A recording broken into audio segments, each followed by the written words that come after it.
This episode of the Human Experience Podcast is brought to you by Find Mindfulness.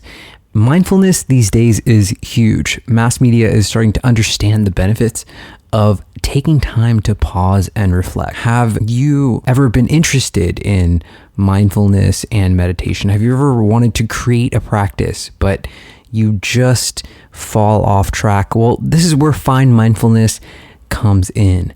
They offer a community that will help you create those powerful, lasting habits that keep you training your mind. Whether you are the CEO of a Fortune 500 company or a college student running a startup, Find Mindfulness can help you. Find Mindfulness is a 30-day program. How often are you looking at your cell phone? Just ask yourself how often you look at your cell phone and then tell yourself that you need to take this course.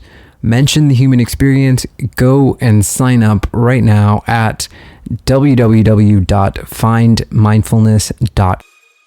The Human Experience is in session. My guest tonight is Mr. Simon G. Powell. His book is The Mushroom Explorer. Simon, welcome to HXP. Yeah, nice to have. Thanks for having me on.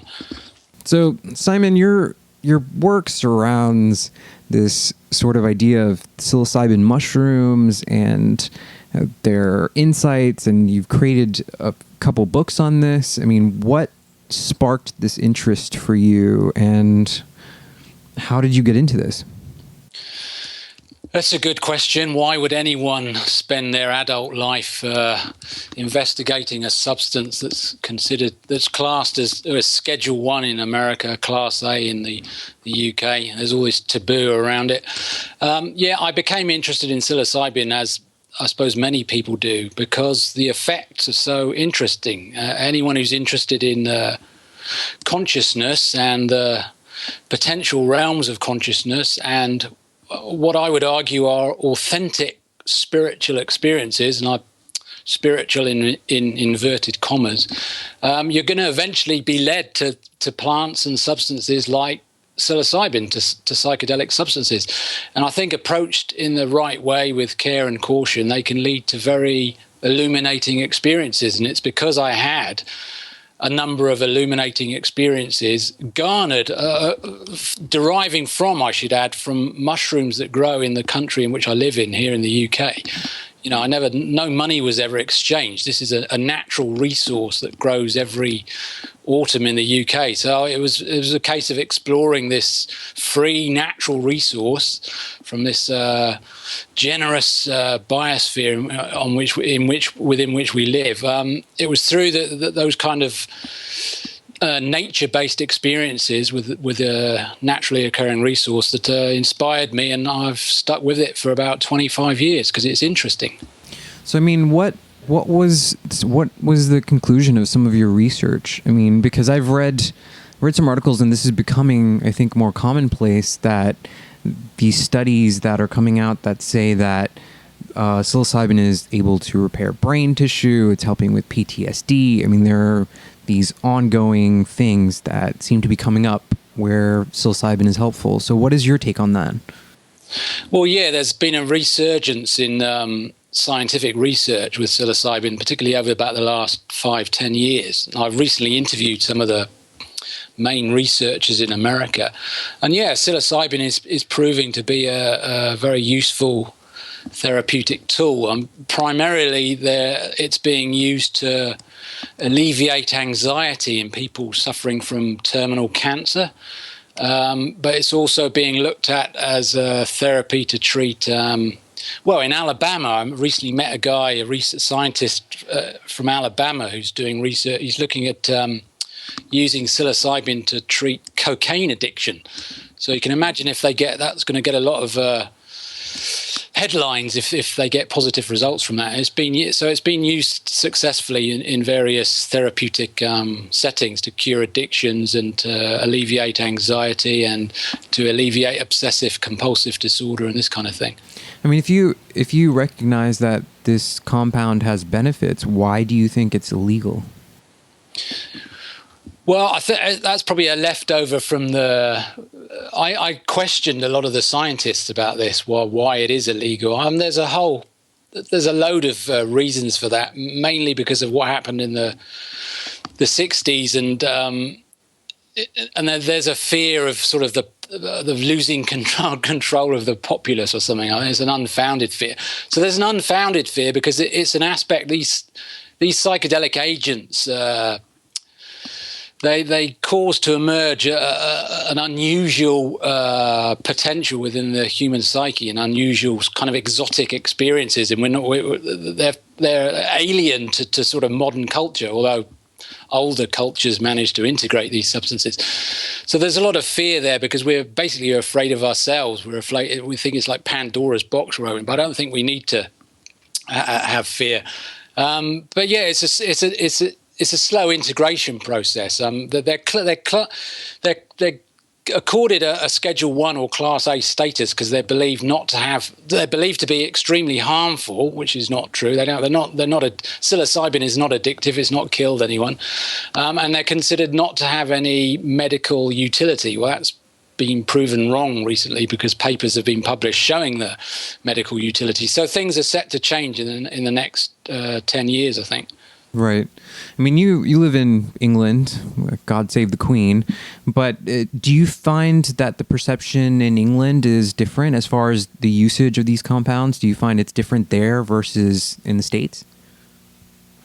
Well, the situation until 2005, the situation with psilocybin, it was different than America. Until 2005, in the UK, it was legal to pick and possess unprocessed psilocybin mushrooms, and that people have been using them for about 30 years. It was only in 2005 the fresh mushroom was illegalized. But yeah, I mean the situation with the drug situation in the UK is pretty much the same as in the USA. It's like a zero. Alcohol is fine. Tobacco is fine, but anything else, any other change in consciousness is deemed to be a criminal offence. So it's just as crass here, the situation with drugs, as it is in America.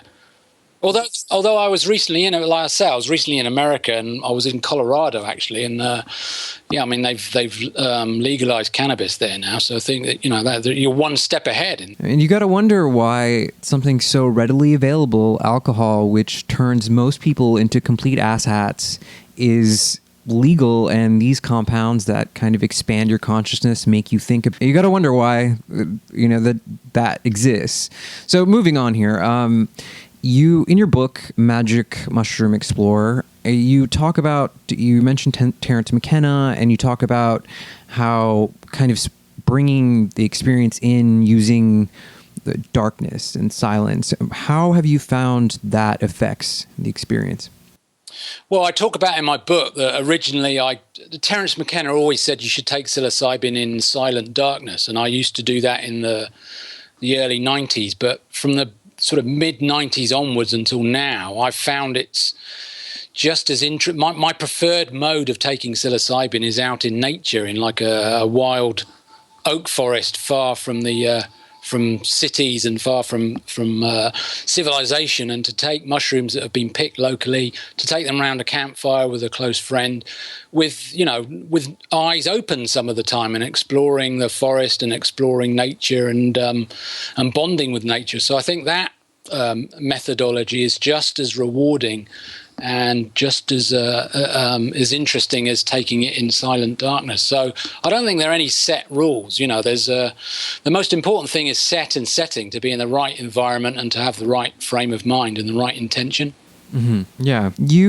On your website, you describe yourself as having a case of chronic biophilia, which is an awareness and love of the instinctive bond between yourself and other living systems. What does that mean exactly? Well, it's just me joking when I say I suffer from chronic biophilia. I've had people write to me and say, "Oh, are you okay now?" No, it's just a joke. It's British humour, but because of all these adventures I had out in the Lake District and Snowdonia, the last remaining wilderness areas in the UK where the mushroom grows and where I like to trek around and pick them and take them in situ, you really commune with nature. If you're in a forest, you really feel the kind of wisdom within the forest, and if the stars are out, it's fantastic, and the sound of running water and looking at the trees and the insects and hearing birds and all this kind of thing, it really stimulates biophilia. And you got to remember, we live in a time where there's what they call nature deficit disorder, because we've become so urbanized, we've lost touch with the biosphere, much to the biosphere's detriment, as we're learning as we're feeling the effects of this nature deficit disorder. So, I mean, as a tool for addressing nature deficit disorder and catalyzing biophilia, which we need, I think, psilocybin is a great tool for doing that. So, chronic biophilia, that's just when your biophilia just gets ramped up to really high levels, and you feel like you're in love with the biosphere. So do you feel like you're interacting with the plants and their consciousness in some way, the global consciousness? I've written a lot about what I call the paradigm of natural intelligence. I think you can interact and feel and sense that there's an intelligence within nature, within living organisms, within biologic. But I don't tend to see that as a conscious, intentional intelligence as such. I see it as an unconscious intelligence. But it doesn't, even if I say it's an unconscious intelligence, it's still replete with wisdom. And the whole point is that we can learn from life, and we can learn from ecosystems, and we can learn about symbiosis and try and incorporate that into human culture. So, but there are different interpretations of what of this intelligence, which is undoubtedly within the biosphere. Okay. Well, in your book, the Psilocybin Solution, which I think you wrote after Mushroom Explorer, right? No, Psilocybin Solution was quite a long way back. And, okay.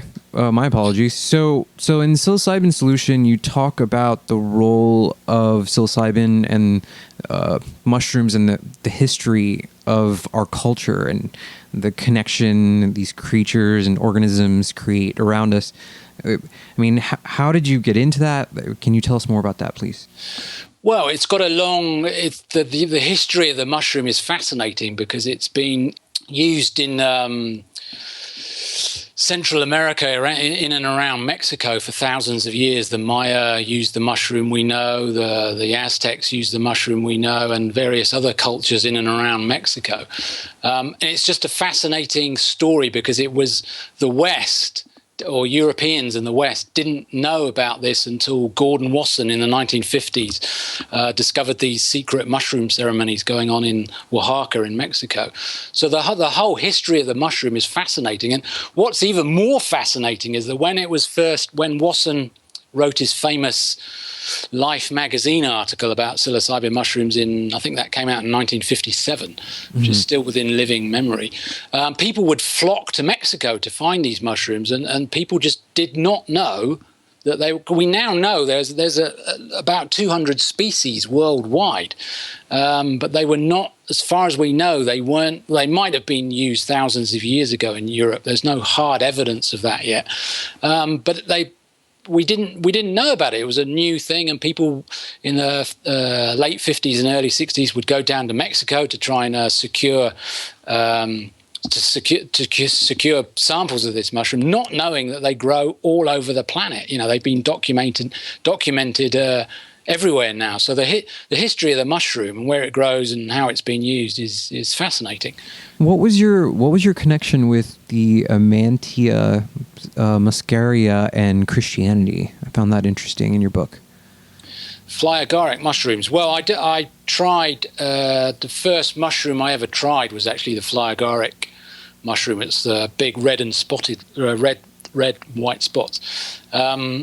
I never managed to get an effect from them. And from what I've read, they shouldn't be confused with psilocybin mushrooms because the psychoactivity is completely different. Mm-hmm. They're not even classed as a psychedelic. I think they're classed as hypnotic or something like that. So my main area of focus is the psilocybin mushroom and not the fly agaric mushroom. But you do mention a connection between Christianity and a link between Jesus and this. I'm not sure. I don't remember the name of the person that you mentioned that started this theory, but basically that the Holy Grail was actually this fly agaric mushroom, Amantia muscaria, and Christianity and Jesus is kind of centered around that. Yeah, that's not an area of focus. I steer clear of that. I don't. There's a lot of no comment type question. Well, no comment. It's just it's not. I don't buy into those notions of because of the psychoactivity of the fly agaric. If you go on Erowid and look John Allegro is the name. Yeah. If you go on Erowid and look at people's experiences with the fly agaric, it's often unpleasant. It has unpleasant effects on the body, and it's totally different to the tryptamines. And the tryptamines are psilocybin, things like psilocybin and ayahuasca, for instance. They're what I would call the true psychedelics. And the fly agaric, the active ingredient, muscarine, I think it is totally different to the tryptamine. So I've never bought into those theories that you just spoke about. Okay, so let's move on here. So, I mean, where do you see yourself moving towards with this work? I mean, how do you distinguish yourself and versus other people who've done this? I mean, Terence McKenna wrote Food of the Gods, and so you're kind of writing about psilocybin, but where do you see your work going within the next 10 years or so? Well, my main area of focus now, and what I'm interested in the most, is this natural intelligence paradigm. As I say in the new book, the main thing I got from it's about 25 years of research now with psilocybin. The main thing, or the gift in inverted commas that I think I received, as it were, is this natural intelligence paradigm. And I'm very keen to promote the notion that evolving life is an intelligence. And I think it's important because we need to learn from that intelligence, and we're at a crucial juncture of human history, and we need to, if human culture is to sustain itself, right? You hear a lot about sustainability all the time now. Well, life's been around for almost 4 billion years, and it's learned the art of sustainability. So there's a tremendous amount of wisdom within organisms, within ecosystems, and the symbiotic relationships between organisms. And I used to think about this and feel this a lot during my psilocybin experiences, and that's what I'm concentrating on. It's the natural intelligence paradigm. And when I talk about natural intelligence, I don't even have to talk about psilocybin. I mean, I can talk about psilocybin because it was a creative inspiration behind my current work, but it's a subject unto itself. So that's the thing. So let's define that. What is natural intelligence? Well, you can contrast it with artificial intelligence if you think of clever robots and that kind of thing, clever computer systems. Natural intelligence is, I would call it, it's the intelligence of life itself, that life, particularly the fact that life evolves and that it's so flexible and plastic, that it's an intelligence. And it's not just, I mean, the traditional scientific view would be that life is pretty much mindless and essentially purposeless, and that nature is essentially purposeless, and that life is just interesting stuff. But it's not just interesting stuff. It is interesting stuff, but it's interesting stuff that behaves in a specific way, and the specific way in which living things behave and biologic behaves, it's intelligent. Because remember, the root meaning of intelligence it means interleger, which means to choose between. So evolution through natural selection is the persistent selection of sensible choices. So when Darwin defined evolution as descent with modification. I would say it's more a case of descent by way of sensible modifications. And as soon as you use the word sensible, that leads into intelligence. And so what I'm claiming is that evolving life is an intelligence unto itself. And it shouldn't be confused with creationism, because creationists, when they talk about intelligent design, they're inferring an intelligence outside of nature. I'm saying nature itself is an intelligent system. I mean, is there anything in your experience that you would say is that defined your thinking? I mean, was there any one experience that changed the way that you think about the nature of things? Well, it was mainly the natural intelligence thing derived from being in forests under the influence of psilocybin that I'd picked in the vicinity. So it's just a matter of time spent in an ecstatic, blissful state of mind, feeling very, very close with the natural environment, feeling in communion with the natural environment, and really sensing that the whole system there was an intelligence to it. So it's from the inspiration behind the natural intelligence paradigm that I promote came from my psilocybin experiences out in nature. So what can we do? How can we connect back into the sense of nature? And we've disconnected from it. We suffer from technology and this urban sort of crisis. So how do we connect back into nature? I mean, how do we move towards this reconnection? Well, I mentioned a few. You can have arguments and you use rhetoric, but education is very important. At the end of my latest The Magic Mushroom Explorer book, I talk about things as simple as seeing the Milky Way. I think I read somewhere once that about 50% of people now, because most of us live in cities, never see the Milky Way. So something as basic as seeing, which our ancestors would have seen it all the time, they would have been connected to the bigger picture because they would have been perceiving the splendid, the glory of the bigger picture every night. So because of, we need to do something about light pollution, and I think children need to be taken out to places where they can, on school trips or whatever in the early evening, at certain times of the year, so they can go stargaze. So things like that, and we need more parks. We need more roads shut down and converted into strips. I was in Central Park recently in New York. I love Central Park. It's beautiful that you've got this park with beautiful birds slap bang in the middle of New York City. But it needs to be extended. You need larger roads shut down and converted into strips of woodland or whatever. So we need more greenery.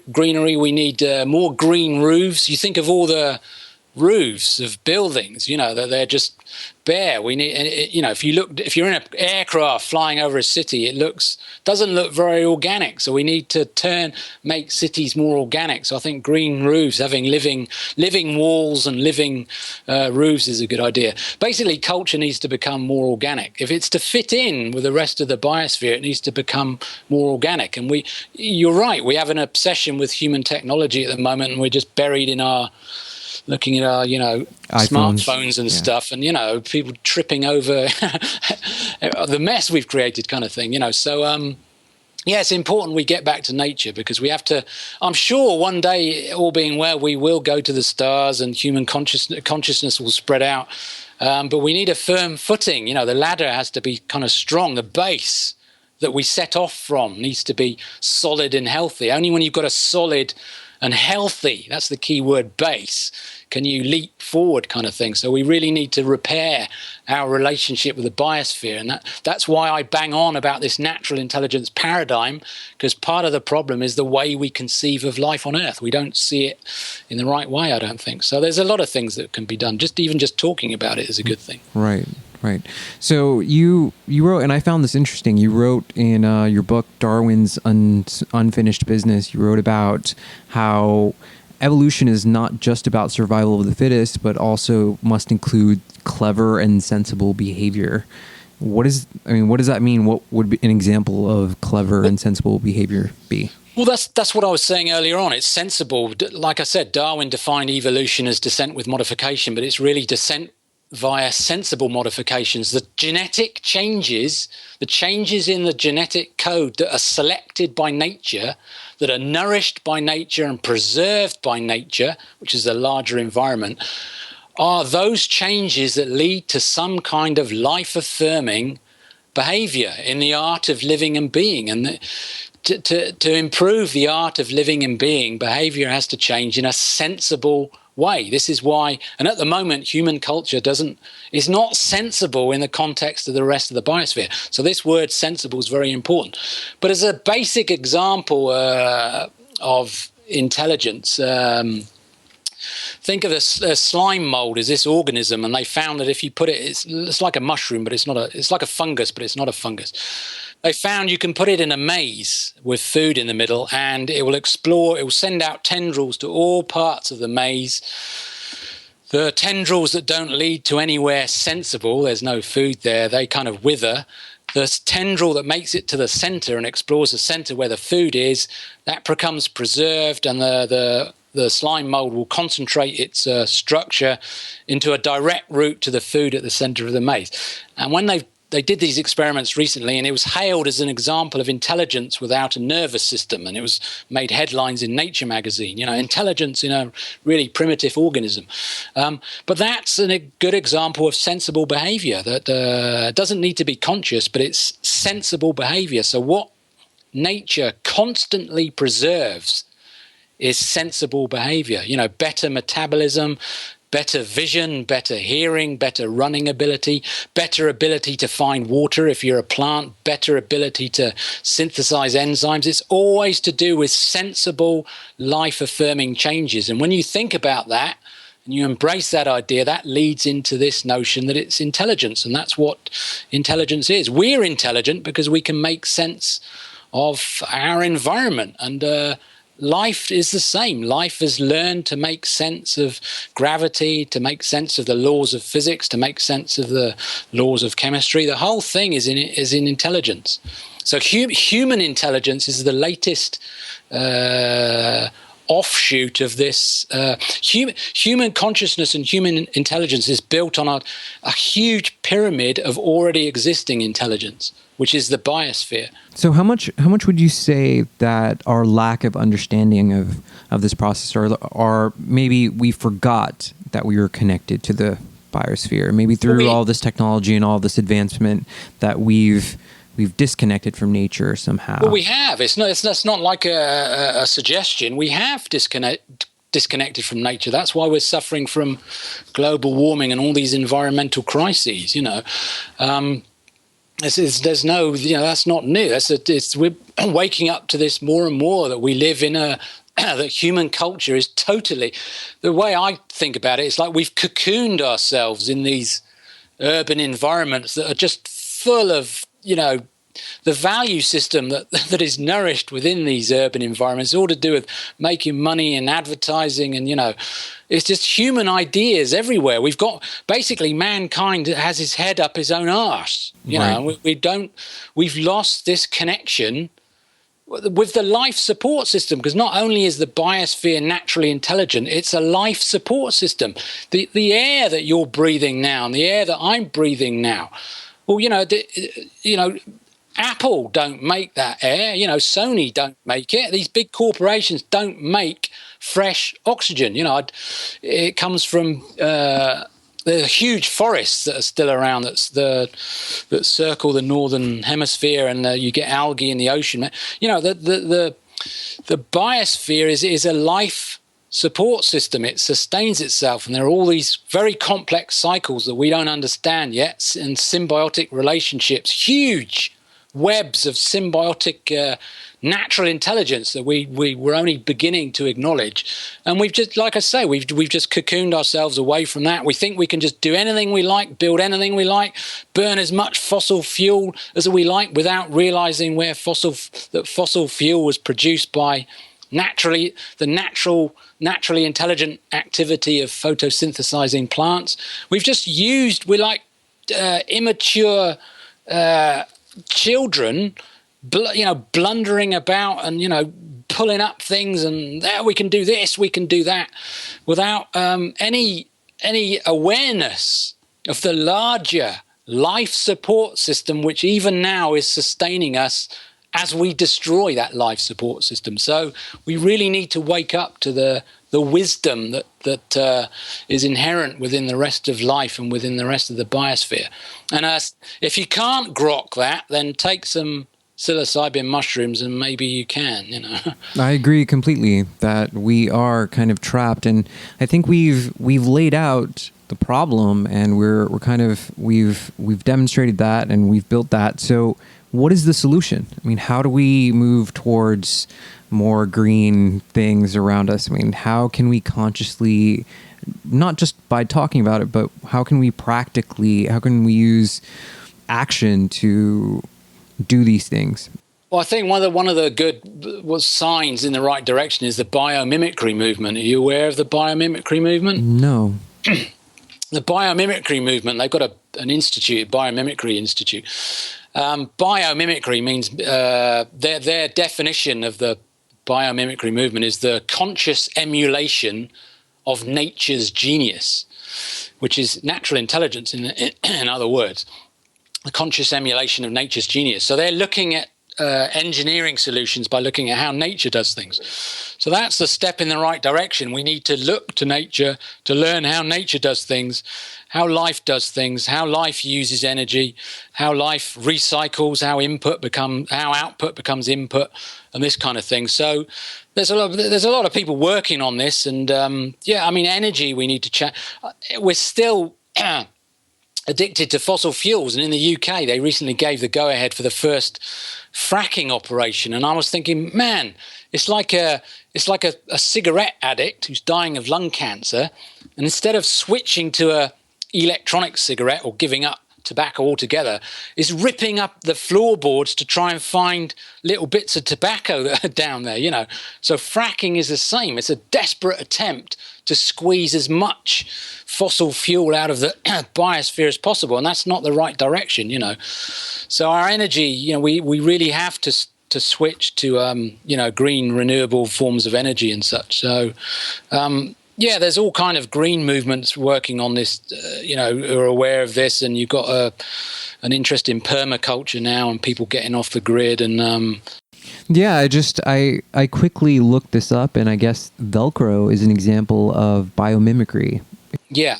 Well, there's all manner of things. You can look at, think how much energy is used in air conditioning in hot countries. There's a tremendous amount of electricity used and therefore has a high carbon footprint. But, you look at a termite mound, it remains air conditioned and a relatively low temperature because the termites would die otherwise.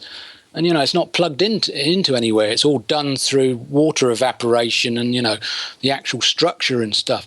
So life really is ingenious. It's figured out all kinds of wonderful ways of using energy and, achieving homeostasis and a healthy constitution. So we need to be looking to we can learn. There's wisdom in the rest of life. We're not the only species, and life has been around for 4 billion years, so it must be doing something right, Forests, you get forests that I've been in the Philippines. I've visited forests that were apparently about 60 million years old, and they weren't messy. You think, how did this survive for 60 million years without humans with clipboards overseeing everything? It works on its own because life, that's what evolution does. It works out how to do things. So we really, my point is that our relationship with the biosphere, with the rest of nature at the moment is wanting, and we need to readdress that relationship because it's not healthy at the moment. Simon, we're approaching the end here, man. Where can people find your work? Well, you can just, my website, simongpowell.com, all my stuff's on there, books and interviews and films I've made and stuff. So, is there anything you're currently working on? Yeah, it's been 8 years since I made a film, but I've just begun filming some people to making a I said earlier, natural intelligence is my main thing, but I've got a last film I want to make about psilocybin, looking at the resurgence in psilocybin research, psilocybin science. So I've just begun filming for a new documentary about the mushroom. All right, Simon. Well, I really, really appreciate your time, sir. Thank you so much for being here. This is The Human Experience. We are going to get out of here. We will see you guys next week. Thank you so much for listening.